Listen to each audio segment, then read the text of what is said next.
हम सभी ने अपनी जिंदगी में कभी ना कभी ऐसा महसूस किया है कि हम जो करना चाहते हैं वो कर नहीं पा रहे हैं। हमें पता होता है कि क्या सही है, फिर भी हम वही काम करते रहते हैं जो हमें नुकसान पहुंचाता है। कभी काम को टालते रहते हैं, कभी आलस में फंसे रहते हैं और कभी किसी ऐसी आदत के गुलाम बन जाते हैं जिसे छोड़ना हम खुद चाहते हैं। अंदर ही अंदर एक आवाज़ कहती रहती है कि अब बदलना चाहिए, लेकिन शरीर और दिमाग जैसे हमारी बात मानने से इनकार कर देते हैं। यही वो जगह है जहां इंसान खुद से हार जाता है। अक्सर हम इसे विल पावर की कमी कहकर टाल देते हैं। हम मान लेते हैं कि हम कमज़ोर हैं, हम में डिसिप्लिन नहीं है या हम दूसरों जैसे स्ट्रांग नहीं हैं। लेकिन सच्चाई इससे बिल्कुल अलग है। असल में समस्या हमारी ताकत की नहीं है, समस्या है मोटिवेशन को समझने की। अगर इंसान वाकई आलसी होता तो वो आखिरी रात में पूरी रात जागकर काम पूरा नहीं कर पाता। अगर उसमें दम नहीं होता तो डेडलाइन से ठीक पहले अचानक उसके अंदर सुपर एनर्जी नहीं आती। इसका मतलब साफ है, ताकत मौजूद है लेकिन वो सही समय पर एक्टिवेट नहीं हो रही। अब सोचिए, कोई छात्र हफ्तों तक असाइनमेंट को टालता रहता है। उसे पता होता है कि काम ज़्यादा नहीं है, बस कुछ घंटों की मेहनत है। फिर भी वो हर दिन कहता है कल कर लूँगा। लेकिन जैसे ही डेडलाइन सिर पर आती है, वही छात्र बिना रुके, बिना फ़ोन देखे, बिना किसी डिस्ट्रैक्शन के काम पूरा कर देता है। तो सवाल ये है, अगर वो ताकत आखिरी दिन मौजूद थी तो पहले क्यों नहीं थी? यही सवाल हमें मोटिवेशन की जड़ तक ले जाता है। इसी तरह बहुत लोग जिम ज्वाइन करते हैं। पहले कुछ दिन जोश में जाते हैं, शरीर दुखता है, फिर भी जाते हैं। लेकिन कुछ हफ्तों बाद वही जिम जाना भारी लगने लगता है। मन एक्सक्यूजेस ढूंढता है, आज थकान है, आज मूड नहीं है, कल से पक्का। धीरे धीरे हफ्ते में एक दिन, फिर महीने में एक दिन और फिर पूरी तरह बंद। वहीं दूसरी तरफ कुछ आदतें ऐसी होती हैं जिन्हें छोड़ना बेहद मुश्किल लगता है, जैसे स्मोकिंग, गेमिंग, मोबाइल स्क्रोलिंग या देर तक सोते रहना। इंसान खुद से वादा करता है कि आज आखिरी बार, लेकिन अगली बार हाथ अपने आप वही काम कर लेता है। ऐसा क्यों होता है? क्या इंसान वाकई अपने एक्शंस पर कंट्रोल नहीं रखता, या फिर उसके अंदर कोई ऐसा सिस्टम है जो साइलेंटली उसे ड्राइव करता है? सच्चाई ये है कि इंसान के अंदर दो अलग अलग ताकतें काम करती हैं। एक है उसका कॉन्शियस माइंड जो सोचता है, प्लान बनाता है, प्रोमिसेस करता है, और दूसरी है उसका अनकॉन्शियस सिस्टम जो असल में तय करता है कि वो अभी क्या करेगा। हम ज़्यादातर अपनी ज़िंदगी कॉन्शियस लेवल पर जीने की कोशिश करते हैं, जबकि फैसले अनकॉन्शियस लेवल पर लिए जाते हैं। यही वजह है कि हम जानते हुए भी गलत चॉइसेस करते हैं। अब एक बहुत ज़रूरी बात समझनी होगी। जब भी हम कोई काम करना चाहते हैं, उसमें 3 चीज़ें शामिल होती हैं। पहली, वो काम खुद कैसा लगता है। दूसरी, उस काम का रिजल्ट क्या होगा। और तीसरी, उस काम को शुरू करने में कितनी मेहनत लगती है। अक्सर हम सिर्फ रिजल्ट पर ध्यान देते हैं। हमें अच्छा शरीर चाहिए, सक्सेस चाहिए, पैसे चाहिए, रिस्पेक्ट चाहिए, लेकिन जो प्रोसेस है, जो एफर्ट है, वो हमें पसंद नहीं होता। दिमाग कहता है रिजल्ट अच्छा है, लेकिन शरीर कहता है प्रोसेस पेनफुल है, और यहाँ से कॉन्फ्लिक्ट शुरू होता है। अब ये जंग कौन जीतता है, लॉजिक या विल पावर? नहीं, इस जंग को जीतता है वो सिस्टम जो प्लेजर और पेन को हैंडल करता है। इंसान का दिमाग हर पल 2 ही चीज़ों की तरफ झुकता है, प्लेजर बढ़ाना और पेन कम करना, चाहे वो फिजिकल पेन हो या मेंटल डिस्कम्फर्ट। जब हम भूखे होते हैं तो खाना ढूंढते हैं, जब थक जाते हैं तो आराम चाहते हैं, जब बोर होते हैं तो एंटरटेनमेंट की तरफ भागते हैं। और यही नियम मोटिवेशन पर भी लागू होता है। जो काम अभी पेन देता है, दिमाग उसे टालता है। जो काम तुरंत प्लेजर देता है, दिमाग उसकी तरफ खींचता है। असाइनमेंट लिखना अभी पेन देता है, मोबाइल चलाना अभी प्लेजर देता है, इसलिए दिमाग मोबाइल चुनता है। लेकिन जैसे ही फ्यूचर का पेन बहुत बड़ा हो जाता है, जैसे एग्जाम में फेल होने का डर, तब वही दिमाग कहता है अब काम करो। यानी मोटिवेशन फ्यूचर से नहीं आती, मोटिवेशन अभी महसूस होने वाले पेन और प्लेजर से आती है। यही कारण है कि सेल्फ मेड डेडलाइंस काम नहीं करती, क्योंकि दिमाग जानता है कि असली नुकसान अभी नहीं होगा। अब एक और गहरी बात समझिए। जब इंसान किसी काम के बीच में होता है, जैसे गेम खेल रहा है या रील्स देख रहा है, तब वो काम उसे रियल प्लेजर दे रहा होता है। लेकिन जो फायदे उसे फ्यूचर में मिलने वाले हैं, वो सिर्फ इमेजिनेशन होते हैं, और इमेजिनेशन कभी भी रियल प्लेजर को नहीं हरा पाती। इसीलिए कोई कहता है बस 10 मिनट और, फिर बस 5 मिनट और फिर घंटों निकल जाते हैं। दिमाग करंट प्लेजर छोड़कर फ्यूचर बेनिफिट नहीं चुनता, जब तक फ्यूचर पेन बहुत ज़्यादा रियल ना हो जाए। यही रीज़न है कि हंगर, डर, एंग्जाइटी जैसी फीलिंग्स हमें एक्शन में लाती हैं। अब सवाल ये है, क्या इंसान इस सिस्टम का गुलाम है, या वो इसे समझकर अपने फायदे के लिए इस्तेमाल कर सकता है? इसका जवाब है हाँ, कर सकता है, लेकिन इसके लिए मोटिवेशन को फोर्स नहीं, स्ट्रैटेजी से हैंडल करना पड़ता है। पिछले हिस्से में हमने ये समझा कि इंसान के एक्शंस असल में लॉजिक या विल पावर से नहीं, बल्कि प्लेजर और पेन के सिस्टम से चलते हैं। अब इसी बात को थोड़ा और गहराई से समझते हैं, क्योंकि यहीं से असली बदलाव शुरू होता है। अब सोचिए, जब कोई इंसान कहता है मुझे मोटिवेशन नहीं मिल रही, तो असल में वो क्या कह रहा होता है? वो ये नहीं कह रहा कि उसे रिजल्ट नहीं चाहिए, वो ये कह रहा होता है कि उस काम को करने में जो डिस्कम्फर्ट है वो अभी बहुत भारी लग रहा है। इंसान हमेशा रिजल्ट चाहता है। कोई भी ये नहीं कहता कि मुझे सक्सेस नहीं चाहिए, मुझे फिट बॉडी नहीं चाहिए, मुझे पीस नहीं चाहिए। समस्या रिजल्ट से नहीं होती, समस्या होती है प्रोसेस से। और दिमाग प्रोसेस को जज करता है सिर्फ एक पैमाने पर, क्या ये मुझे अभी प्लेजर देगा या पेन। अब यहाँ एक बहुत इंटरेस्टिंग बात समझनी जरूरी है। जब कोई काम फ्यूचर में फायदा देगा तो वो फायदा अभी सिर्फ एक आइडिया होता है, लेकिन जो काम आप अभी कर रहे हैं उसका प्लेजर या पेन रियल होता है, फिजिकल होता है। इसीलिए फ्यूचर का फायदा हमेशा वीक लगता है और प्रेजेंट का प्लेजर हमेशा स्ट्रॉन्ग। अब यही रीजन है कि लोग जानते हुए भी गलत चॉइसेस करते हैं। अब एक और कॉन्सेप्ट समझिए, काम शुरू करने की एनर्जी। बहुत बार ऐसा होता है कि कोई काम बुरा नहीं लगता, उसका रिजल्ट भी अच्छा लगता है, फिर भी इंसान उसे शुरू नहीं कर पाता। जैसे कोई सोचता है आज जॉगिंग पर जाना चाहिए, अच्छा लगेगा, लेकिन फिर दिमाग कहता है जूते पहनना पड़ेंगे, बाहर जाना पड़ेगा, थकान होगी। यहीं पर इंसान रुक जाता है। इसका मतलब ये नहीं कि इंसान आलसी है, इसका मतलब ये है कि शुरुआत का पेन उस मोमेंट में ज्यादा लग रहा है। हर काम के 3 हिस्से होते हैं। पहला काम खुद, दूसरा उसका रिजल्ट, तीसरा उसे शुरू करने का एफर्ट।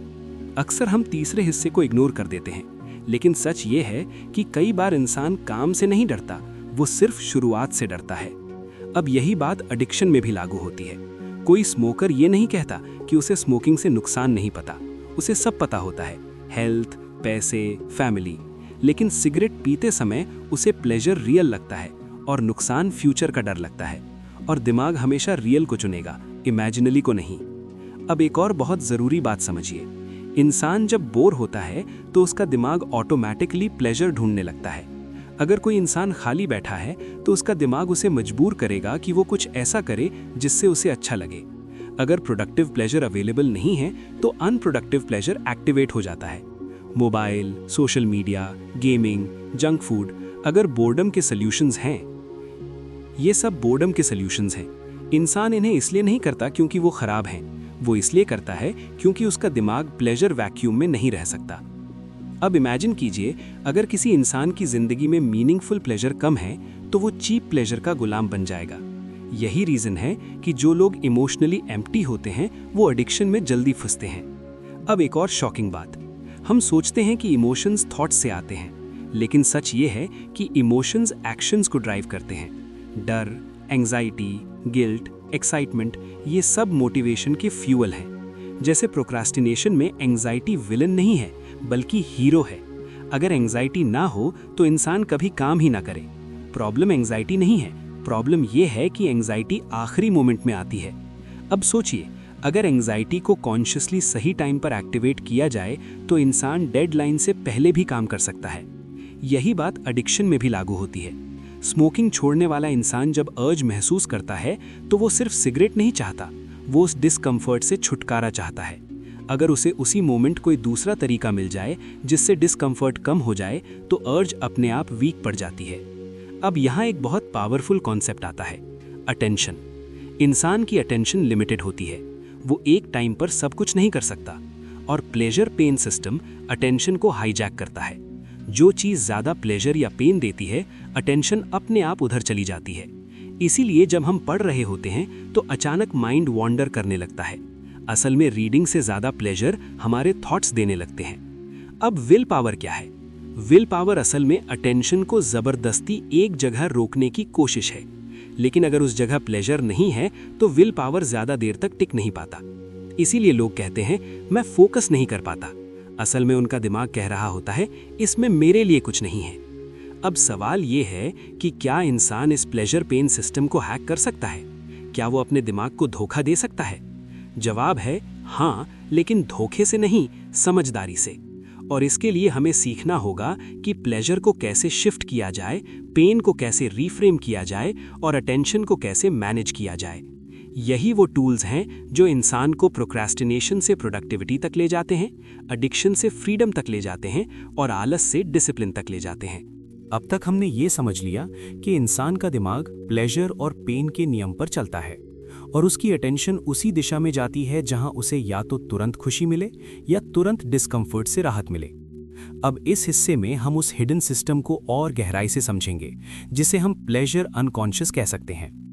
ये सिस्टम कोई सोच विचार नहीं करता, ये लॉजिक नहीं समझता, ये फ्यूचर प्लान्स नहीं बनाता।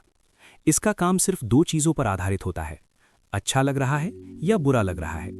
और यही सिस्टम इंसान के ज़्यादातर फैसले लेता है बिना उससे पूछे। अब एक सिंपल एग्जाम्पल सोचिए। अगर किसी इंसान को बहुत ज़्यादा ठंड लग रही है तो वो क्या करेगा? वो फिलॉसफी नहीं पढ़ेगा, वो मोटिवेशन कोट्स नहीं देखेगा, वो बस किसी तरह गर्मी ढूंढेगा। क्यों? क्योंकि डिस्कम्फर्ट रियल है और उसे हटाना ज़रूरी है। अब यही रूल मेंटल पेन पर भी लागू होता है। जब कोई इंसान बोर होता है तो बोर्डम एक डिस्कम्फर्ट बन जाता है। दिमाग कहता है कुछ करो, कुछ भी करो, बस ये फीलिंग हटाओ। अब अगर उस इंसान के पास मीनिंगफुल काम नहीं है तो वो इजी प्लेजर चुनेगा। Mobile, reels, games, gossip, junk food, ये सब बोर्डम किलर्स हैं। इंसान इन्हें इसलिए नहीं चुनता क्योंकि वो बेवकूफ़ है, वो इसलिए चुनता है क्योंकि उसका दिमाग रिलीफ चाहता है। अब यही प्लेजर अनकॉन्शियस कभी कभी बहुत स्मार्ट भी बन जाता है। जैसे कोई इंसान पढ़ाई कर रहा है, शुरुआत में ठीक लगता है, लेकिन कुछ देर बाद दिमाग कहता है थोड़ा बोरिंग है। अब दिमाग डिस्ट्रैक्शन ढूंढेगा, कभी फ़ोन की याद आएगी, कभी किसी पुराने इंसिडेंट की, कभी फ्यूचर की चिंता। ये डिस्ट्रैक्शंस रैंडम नहीं होती, ये सब वो चीज़ें हैं जो उस मोमेंट पढ़ाई से ज़्यादा प्लेजर देती हैं। अब यहाँ एक बहुत ज़रूरी बात समझिए। प्लेजर अनकॉन्शियस हमेशा सबसे ज़्यादा प्लेजर नहीं चाहता, वो सिर्फ प्लेजर में इंक्रीज चाहता है। अगर अभी बोर्डम है तो थोड़ी सी भी एक्साइटमेंट काफ़ी है। इसीलिए लोग सीरियस काम के बीच भी हल्का सा डिस्ट्रैक्शन चूज कर लेते हैं। अब एक और बहुत पावरफुल कॉन्सेप्ट आता है, रिलेटिव प्लेजर। जो चीज़ पहले मज़ेदार लगती थी वो बाद में बोरिंग लगने लगती है। जैसे कोई नया गेम, शुरुआत में बहुत एक्साइटिंग, लेकिन कुछ समय बाद वही गेम डल लगने लगता है। लेकिन फनी बात यह है, उस डल गेम के बाद कोई नॉर्मल काम भी बोरिंग लगता है। क्यों? क्योंकि प्लेजर लेवल गिर गया। इसीलिए जब कोई इंसान ज़्यादा डोपामीन एक्टिविटीज़ करता है तो सिंपल चीज़ों में इंटरेस्ट मर जाता है। रीडिंग बोरिंग लगने लगती है, एक्सरसाइज भारी लगने लगती है, साइलेंस अनकंफर्टेबल लगने लगती है। अब समझिए एडिक्शन कैसे बनता है। एडिक्शन कोई एक हैबिट नहीं होती। एडिक्शन असल में प्लेजर टॉलरेंस का रिजल्ट होती है। दिमाग को वही प्लेजर चाहिए जो पहले उसे बहुत ज़्यादा एक्साइट करता था। अब उससे कम प्लेजर वाली चीज़ें पेन जैसी लगने लगती हैं। यही रीज़न है कि एडिक्टेड इंसान नॉर्मल लाइफ से कट जाता है। अब प्रोक्रेस्टिनेशन में भी यही होता है। जब कोई इंसान बार बार इजी प्लेजर चुनता है तो काम का पेन बढ़ता चला जाता है। काम असल में ज़्यादा डिफिकल्ट नहीं होता, लेकिन तुलना में वो पेनफुल लगता है। अब एक और सटल लेकिन पावरफुल पॉइंट, अटेंशन सिर्फ एक्सटर्नल चीज़ों पर नहीं जाती, अटेंशन थॉट्स पर भी जाती है। अगर कोई थॉट प्लेजर देता है तो दिमाग उसी थॉट में उलझ जाता है। इसीलिए लोग काम करते समय कल्पनाओं में खो जाते हैं। ये कोई कमजोरी नहीं है, ये दिमाग की डिफॉल्ट सेटिंग है। अब विल पावर की बात करते हैं। विल पावर कोई मैजिकल शक्ति नहीं है। विल पावर बस इतना है कि आप अपनी अटेंशन को थोड़ी देर डिस्कम्फर्ट पर टिकाए रख सकें। लेकिन अगर डिस्कम्फर्ट बहुत ज्यादा है तो विल पावर हार जाती है। इसीलिए सिर्फ स्ट्रांग बनो कहना बेकार है। अब असली सवाल ये है, अगर प्लेजर अनकॉन्शियस इतना पावरफुल है तो क्या इंसान पावरलेस है? नहीं, इंसान पावरलेस नहीं है, लेकिन उसे सही लेवल पर फाइट करनी होगी। आप प्लेजर अनकॉन्शियस को दबा नहीं सकते, लेकिन आप उसे रीडायरेक्ट कर सकते हैं। आप पेन को खत्म नहीं कर सकते, लेकिन आप उसे मैनेजेबल बना सकते हैं। और यही स्किल्स इंसान को फ्री बनाती हैं। अब तक हमने ये साफ समझ लिया है कि इंसान का दिमाग प्लेजर और पेन के नियम पर चलता है और उसकी अटेंशन उसी दिशा में जाती है जहां उसे ज्यादा राहत या खुशी महसूस होती है। अब इस हिस्से में हम समझेंगे कि प्लेजर एक ही तरह का नहीं होता और यही समझ हमें अपने बिहेवियर को बदलने की ताकत देती है। अक्सर लोग सोचते हैं कि प्लेजर सिर्फ मजे से आता है, लेकिन सच ये है कि प्लेजर कई अलग अलग सोर्सेस से आता है। कभी प्लेजर शरीर से आता है, जैसे अच्छा खाना, आराम, नींद या कोई फिजिकल एक्टिविटी। कभी प्लेजर इमोशंस से आता है, जैसे प्रेज मिलना, अप्रिसिएशन, प्यार, कनेक्शन। कभी प्लेजर दिमाग से आता है, जैसे कुछ नया सीखना, प्रॉब्लम सॉल्व करना या किसी गोल के करीब पहुंचना। और कभी प्लेजर इमेजिनेशन से आता है, जैसे फ्यूचर के सपने, फैंटेसीज या मेमोरीज। अब ध्यान दीजिए, हर प्लेजर इक्वल नहीं होता। कुछ प्लेजर तुरंत मिलते हैं और कुछ धीरे धीरे। कुछ प्लेजर इंटेंस होते हैं और कुछ सटल। लेकिन प्लेजर अनकॉन्शियस को फर्क नहीं पड़ता कि प्लेजर हेल्दी है या अनहेल्दी। उसे सिर्फ ये दिखता है अभी अच्छा लग रहा है या नहीं। इसीलिए जंक फूड हेल्दी खाना हराता है। इसीलिए स्क्रोलिंग किताब पढ़ने को हरा देती है। इसीलिए instant reward long term growth को हरा देता है। अब यहाँ एक बहुत इंपॉर्टेंट बात समझिए, डिसप्लेजर भी अलग अलग तरह का होता है। कुछ पेन शार्प होता है जैसे डर, एंजाइटी, गिल्ट, और कुछ पेन डल होता है जैसे boredom, emptiness, lack of meaning. Sharp pain इंसान को तुरंत एक्शन में लाता है, लेकिन डल पेन इंसान को स्लोली डिस्ट्रॉय करता है। और इंसान डल पेन से बचने के लिए इजी प्लेजर का सहारा लेता है। अब यही जगह है जहां ज्यादातर लोग फंस जाते हैं। वो बोर्डम से भागते हैं लेकिन मीनिंग की तरफ नहीं जाते। वो डिस्कम्फर्ट से बचते हैं लेकिन ग्रोथ की तरफ नहीं बढ़ते। अब एक और बहुत powerful concept, pleasure unconscious comparison करता है।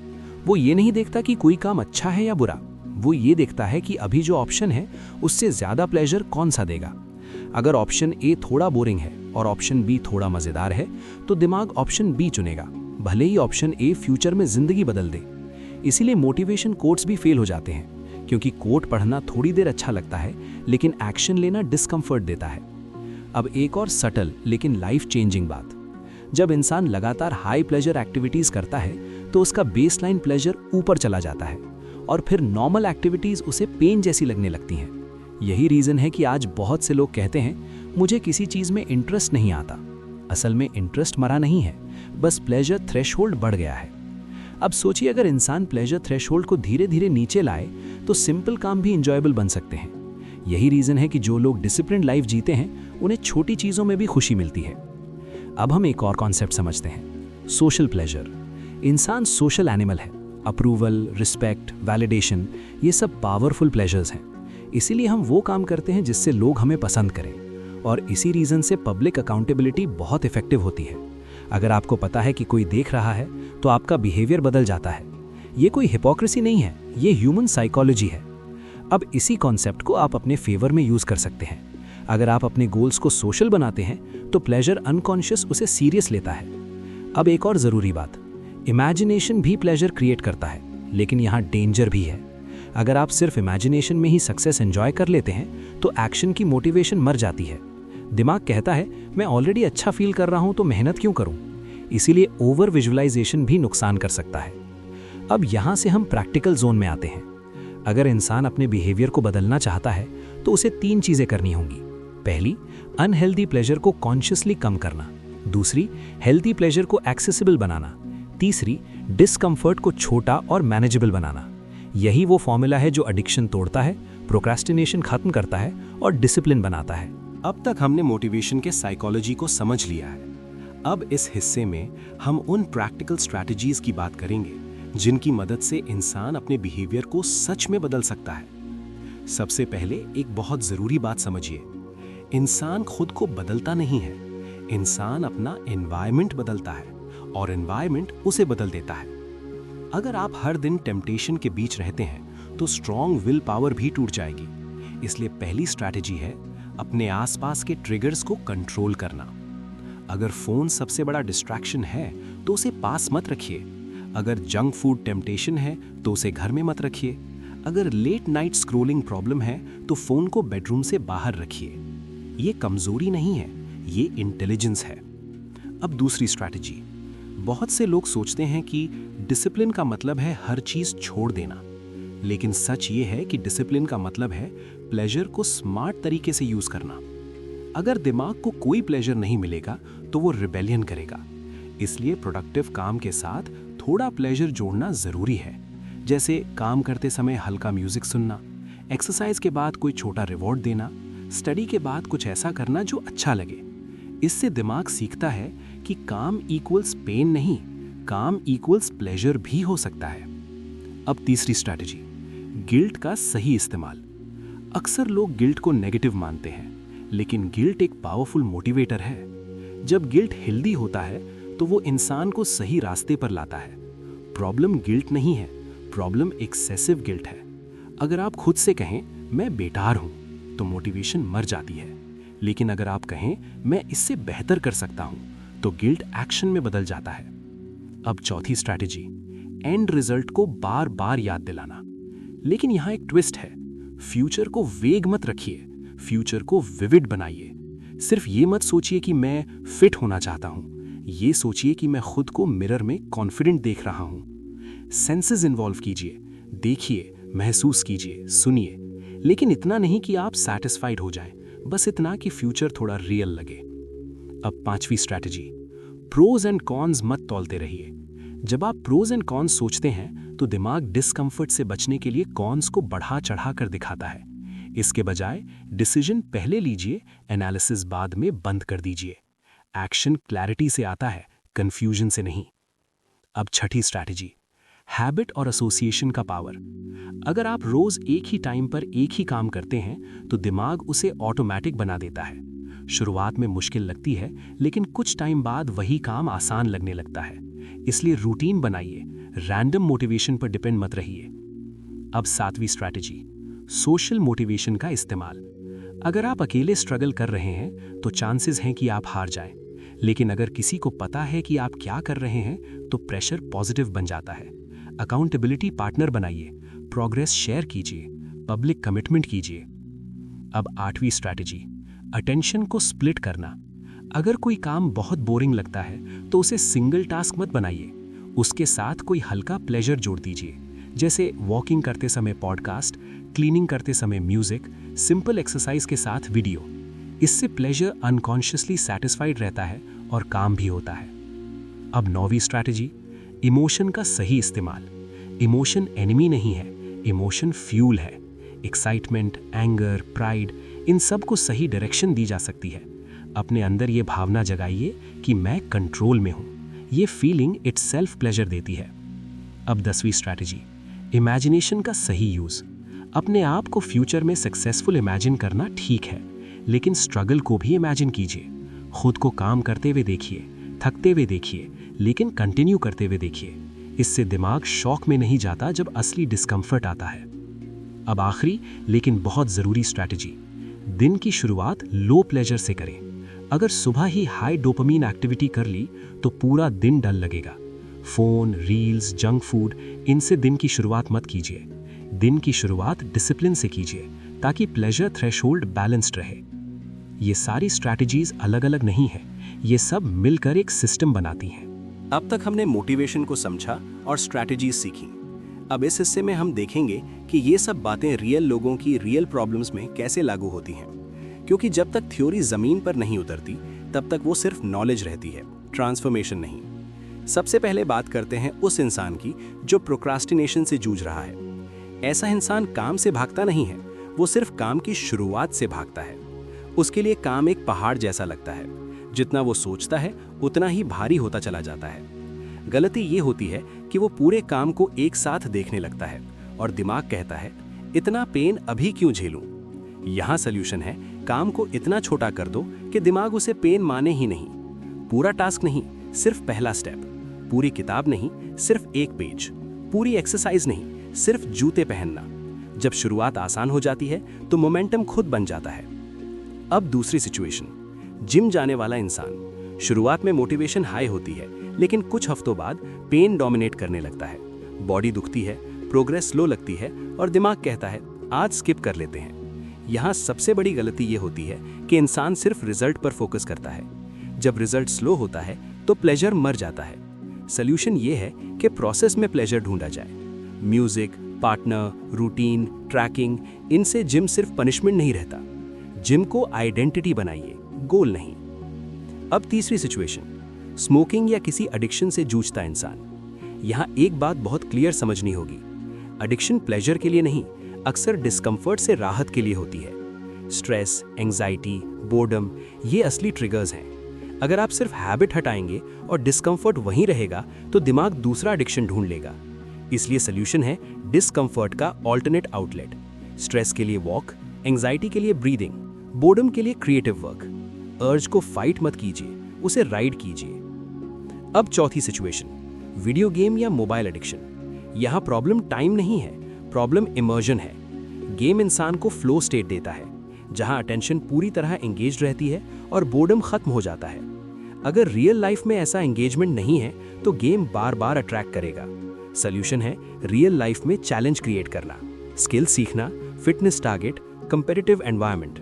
जब रियल लाइफ एक्साइटिंग बनती है तो वर्चुअल लाइफ डल लगने लगती है। अब पांचवी सिचुएशन, ओवर स्लीपिंग और आलस। अक्सर लोग इसे लेजीनेस कहते हैं, लेकिन असल में ये मोटिवेशन का इशू होता है।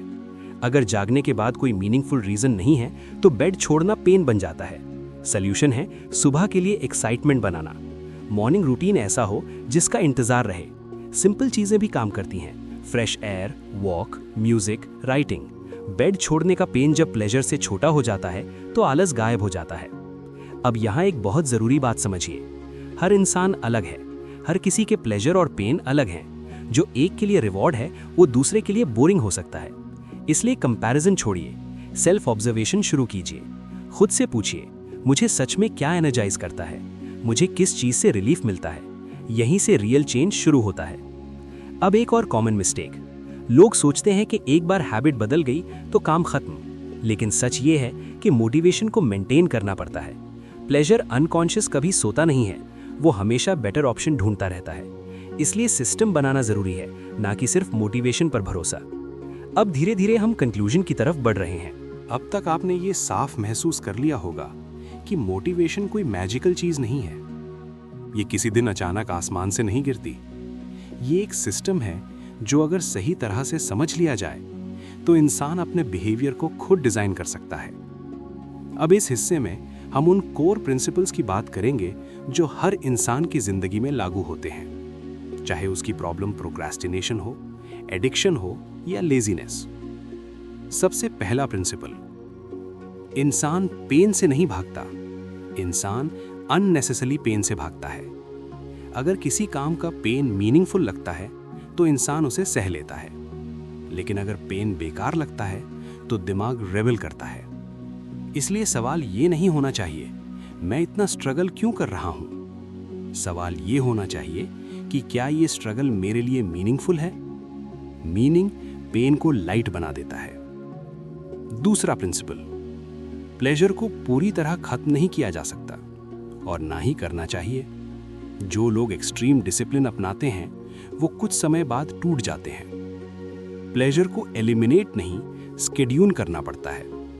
जब प्लेजर प्लान्ड होता है तो गिल्ट कम होता है और कंट्रोल बढ़ता है। तीसरा प्रिंसिपल, कंसिस्टेंसी इंटेंसिटी से ज्यादा पावरफुल होती है। थोड़ा थोड़ा रोज करने से दिमाग सेफ महसूस करता है। एक्सट्रीम एफर्ट दिमाग को डराता है, इसलिए छोटे कदम बड़े गोल से ज्यादा इफेक्टिव होते हैं।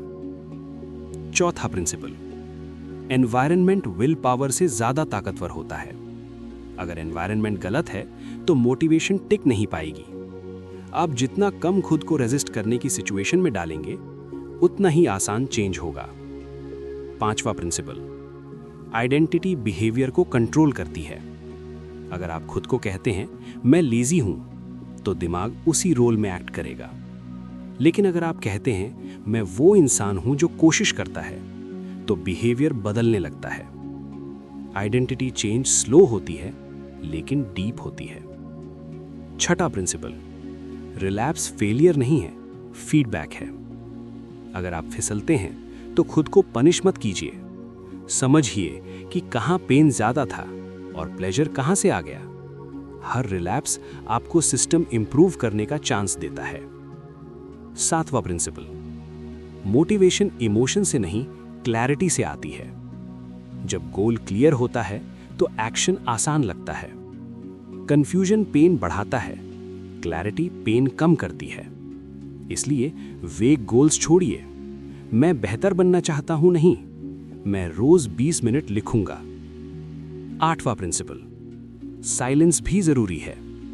अगर दिमाग को हर पल स्टिमुलेशन मिलेगी तो फोकस मर जाएगा। बोर्डम से डरिए मत, बोर्डम क्रिएटिविटी का गेट है।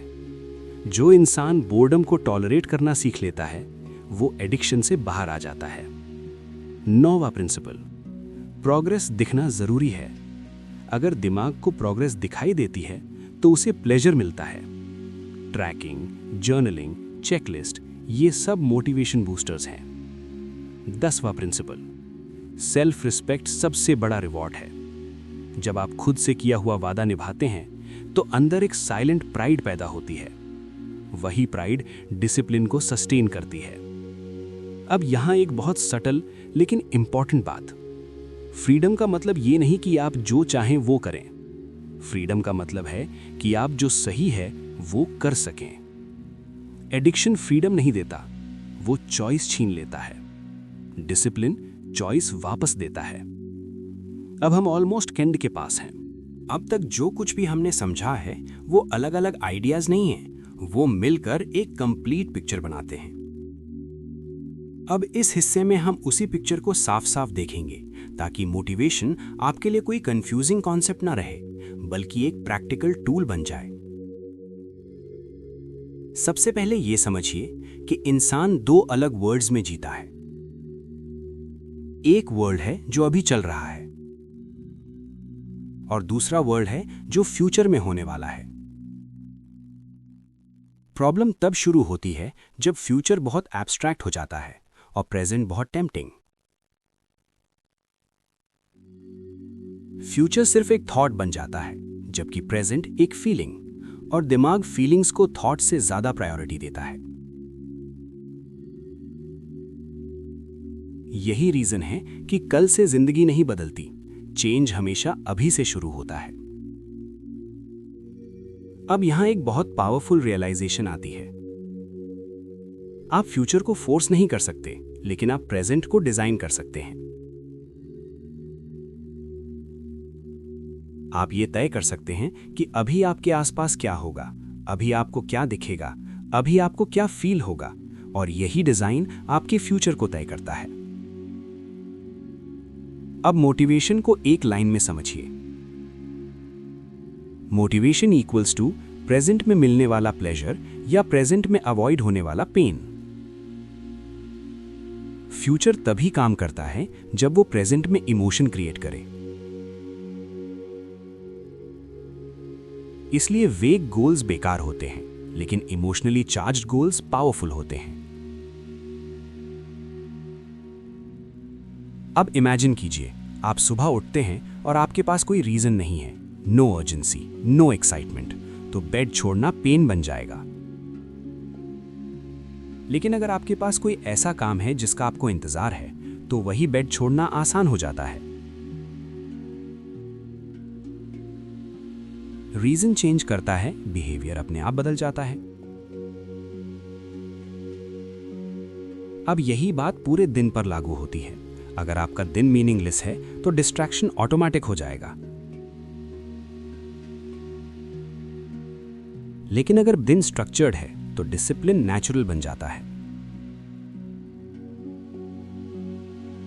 अब एक और डीप कॉन्सेप्ट, प्लेजर अनकॉन्शियस को आर्ग्यू नहीं किया जा सकता। आप उसे लेक्चर नहीं दे सकते, आप उसे कन्विंस नहीं कर सकते, आप उसे सिर्फ एक्सपीरियंस दे सकते हैं। अगर डिसिप्लिन का एक्सपीरियंस रिस्पेक्ट, कॉन्फिडेंस और पीस देता है तो दिमाग उसे रिपीट करना चाहेगा। अगर डिसिप्लिन का एक्सपीरियंस रिस्पेक्ट, कॉन्फिडेंस और पीस देता है तो दिमाग उसे रिपीट करना चाहेगा।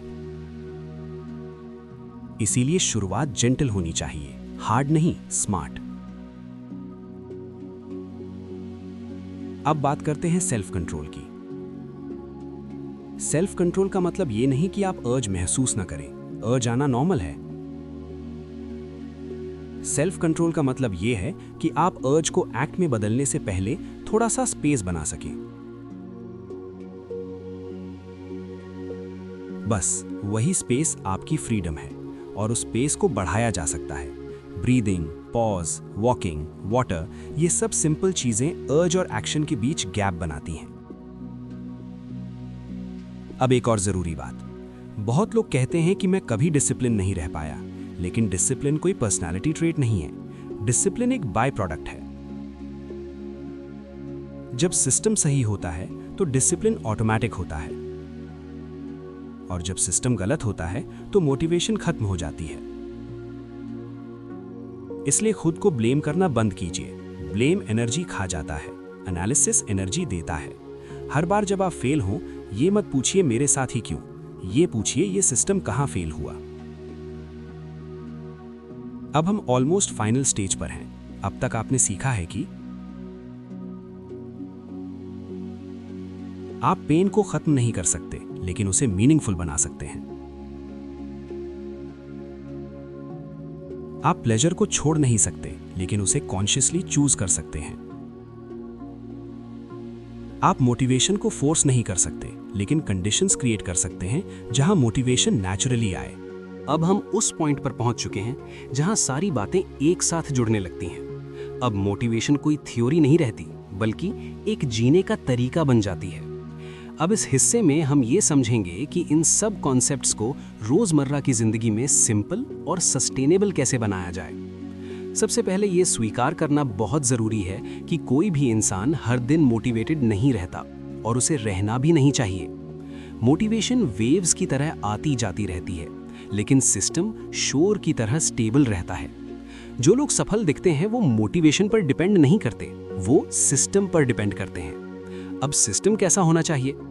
सिस्टम ऐसा होना चाहिए जो बुरे दिन में भी काम करे।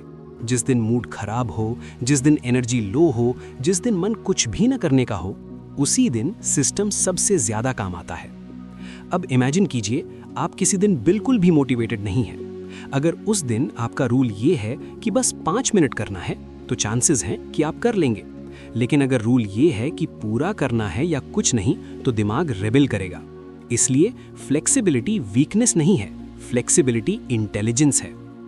अब एक बहुत जरूरी बात, इंसान चेंज तब नहीं करता जब उसे समझाया जाता है। इंसान चेंज तब करता है जब उसे खुद से डिसअपॉइंटमेंट होती है। लेकिन अगर डिसअपॉइंटमेंट शेम में बदल जाए तो ग्रोथ रुक जाती है। इसलिए फेलियर के साथ आपका रिलेशनशिप बहुत हेल्दी होना चाहिए। फेलियर का मतलब ये नहीं कि आप गलत हैं, फेलियर का मतलब ये है कि आपका मेथड सही नहीं था। अब एक पावरफुल रिफ्रेम, हर हैबिट एक नीड पूरी करती है। अगर आप हैबिट हटाना चाहते हैं तो नीड को इग्नोर मत कीजिए। स्मोकिंग नीड नहीं है, रिलीफ नीड है। स्क्रोलिंग नीड नहीं है, स्टिम्युलेशन नीड है।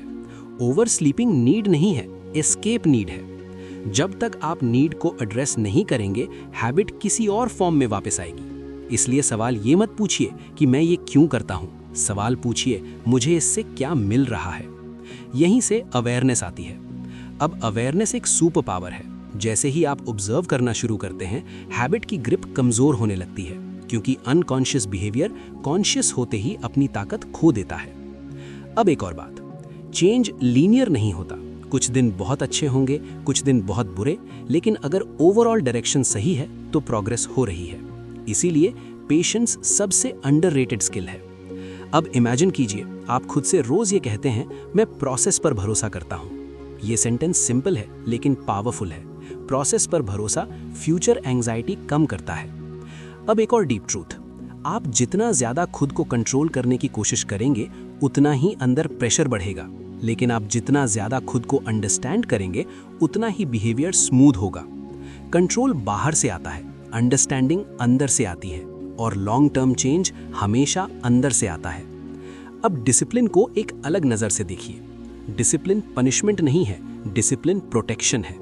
डिसिप्लिन आपको फ्यूचर रिग्रेट से बचाता है। डिसिप्लिन आपको अपनी ही नजरों में गिरने से बचाता है। अब यही सेल्फ रिस्पेक्ट सबसे बड़ा रिवॉर्ड बन जाती है। अब हम बिल्कुल अंत के पास हैं। अब इस पूरी यात्रा को एक जगह समेटते हैं। जो कुछ भी आपने अब तक सुना है, वो सिर्फ मोटिवेशन की बातें नहीं हैं। वो इंसान को समझने का एक नया नजरिया है। सबसे पहली और सबसे जरूरी सच्चाई यही है कि इंसान आलसी नहीं होता, इंसान गलत सिस्टम में फंसा होता है। अगर इंसान सच में आलसी होता तो वो आखिरी समय में असंभव लगने वाला काम कभी नहीं कर पाता। अगर इंसान में डिसिप्लिन की कमी होती तो डर, एंजाइटी या डेडलाइन कभी उसे एक्शन में नहीं ला पाते। इसका मतलब साफ है, ताकत आपके अंदर है, बस वो सही जगह से एक्टिवेट नहीं हो रही। अब ये भी साफ हो चुका है कि मोटिवेशन फ्यूचर से नहीं आती, मोटिवेशन हमेशा प्रेजेंट से आती है। जो अभी अच्छा लगता है, जो अभी राहत देता है, जो अभी पेन कम करता है, दिमाग उसी को चुनेगा। इसलिए अपने आप से लड़ना बंद कीजिए, विल पावर को कोसना बंद कीजिए। उसके बजाय ये देखना शुरू कीजिए कि आपके आसपास क्या है, आपके दिन कैसे बने हुए हैं, आपके ऑप्शंस कैसे दिखते हैं, क्योंकि बिहेवियर वहीं से निकलता है। आप प्लेजर को हरा नहीं सकते, लेकिन आप उसे दिशा दे सकते हैं। आप पेन को मिटा नहीं सकते, लेकिन आप उसे मीनिंगफुल बना सकते हैं। और जब पेन मीनिंगफुल हो जाता है तो वो सैक्रिफाइस नहीं लगता, वो इन्वेस्टमेंट लगता है। अब डिसिप्लिन को एक नई तरह से देखिए। डिसिप्लिन कोई पनिशमेंट नहीं है, डिसिप्लिन कोई कठोर नियम नहीं है। डिसिप्लिन असल में अपने फ्यूचर सेल्फ के लिए कंपैशन है। जब आप आज थोड़ा अनकंफर्टेबल होते हैं तो आप अपने कल को बचा रहे होते हैं, और जब आप आज हर डिस्कम्फर्ट से भागते हैं तो आप अपने कल का पेन बढ़ा रहे होते हैं। अब सबसे इंपॉर्टेंट बात, चेंज एक दिन में नहीं होता। चेंज एक डिसीजन से शुरू होता है, लेकिन हैबिट से बनता है। हर दिन परफेक्ट होना ज़रूरी नहीं है, हर दिन बस ऑनेस्ट होना ज़रूरी है। अगर आज आप थोड़ा बेहतर कर पाए तो वही प्रोग्रेस है। अगर आज आप फिर फिसल गए तो वही फीडबैक है। फेलियर का मतलब पीछे जाना नहीं होता, फेलियर का मतलब सीखने का मौका होता है। अब अपने आप से एक वादा कीजिए। वादा ये नहीं कि मैं कभी गलती नहीं करूंगा, वादा ये कीजिए कि मैं समझने की कोशिश नहीं छोड़ूंगा।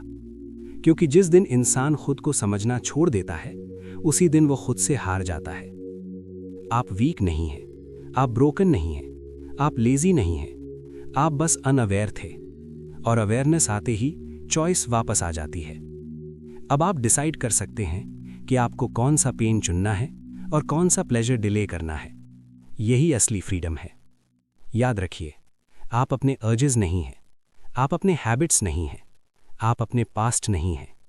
आप वो इंसान हैं जो हर दिन डिसाइड कर सकता है कि आज थोड़ा बेहतर बनना है, धीरे शांत तरीके से, बिना खुद से लड़े। और यही तरीका लंबे समय तक चलता है। अगर आपको ये ऑडियो बुक सुनकर अपने अंदर कुछ क्लैरिटी महसूस हुई हो, अगर आपको लगा हो कि आप अकेले नहीं हैं और आपकी प्रॉब्लम का सॉल्यूशन पॉसिबल है, तो इस जर्नी को यहीं मत रोकिए। इस वीडियो को लाइक करें, चैनल को सब्सक्राइब करें और इसे उन लोगों के साथ शेयर करें जो प्रोक्रेस्टिनेशन, एडिक्शन या लेजीनेस से जूझ रहे हैं। क्योंकि कभी कभी एक सही समझ पूरी जिंदगी बदल देती है। हम मिलेंगे फिर एक नई क्लैरिटी के साथ, एक नई सोच के साथ। तब तक याद रखिए, आप कंट्रोल में हैं। धन्यवाद।